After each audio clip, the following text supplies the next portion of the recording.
Babies of different ages have varying patterns of sleep. This film will help you understand what your baby needs and how you can help them settle and sleep well.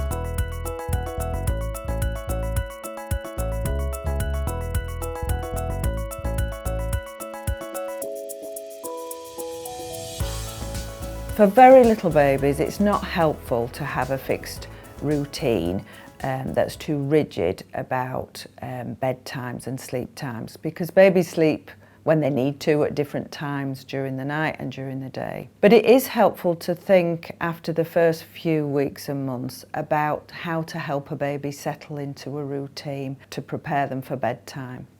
So often what's helpful is to have the same pattern of activities before a baby is going to bed.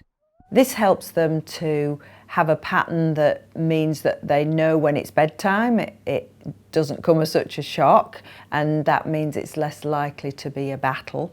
But it also helps babies to learn the difference between daytime naps and nighttime sleeps, which hopefully will be for longer periods of time. So from around the age of 3 to 5 months, it can be helpful to start to build in a bedtime routine. So it's helpful if it's the same routine each evening. So it may include things like having a bath, getting ready for bed into pyjamas or night clothes, having a story, and settling the baby into bed. So babies really like quiet, calm, reassuring contact with their parents at this time. So this is not a good time for very active play when the baby's going to be very stimulated. This is about helping to lower their levels of arousal, reduce levels of stimulation, and help them to become calm and relaxed and ready for bed. Reuben is 10 months old. Over the past few months, his mum Bethany has established a bedtime routine. So Reuben's bedtime routine, it always starts with a bath. So we'll finish dinner, he'll have maybe 10 minutes after dinner just to sort of play around, just to let off little bit of more steam. While he's in the bath, his room's already, I've closed his curtains, we've got just a nice sort of light on, subtle light, and his music machine's just playing, so that once we're out of the bath, we just get him ready for bed, and then he would have his last feed. He'd sort of use the bath again as like a calm, and he just knows that bath and then bed.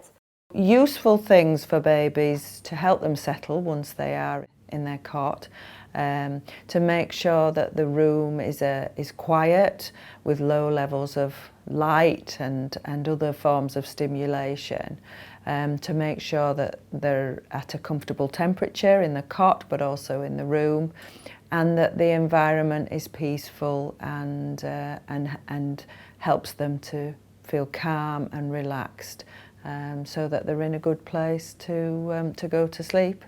6-month-old Erin is most lively at night time, and parents Hannah and Chris are establishing a bedtime routine to help calm her down. So we've kind of talked recently about how to best interact with Erin in the run-up to bedtime, because it's often her most lively time. It was when she was liveliest in the womb, and she's kind of continuing that pattern now. And it is tempting to really go with it. Yeah. And I can quite often wind her up more than she needs to be wound up, because obviously it's lovely to hear her laugh, but when it's just before bedtime, I think it gets the adrenaline going a little bit. So we're just learning to do calmer things before bedtime, and a bit of calm play with toys, just to help her get a bit sleepy.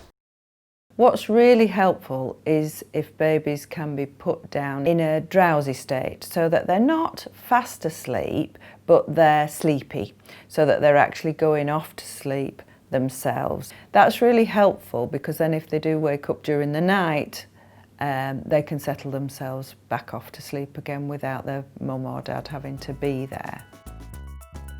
In the other films in the Understanding Your Baby series, you can learn much more about how you can tune into your baby and what you can do to help them learn and develop in the early months of their life.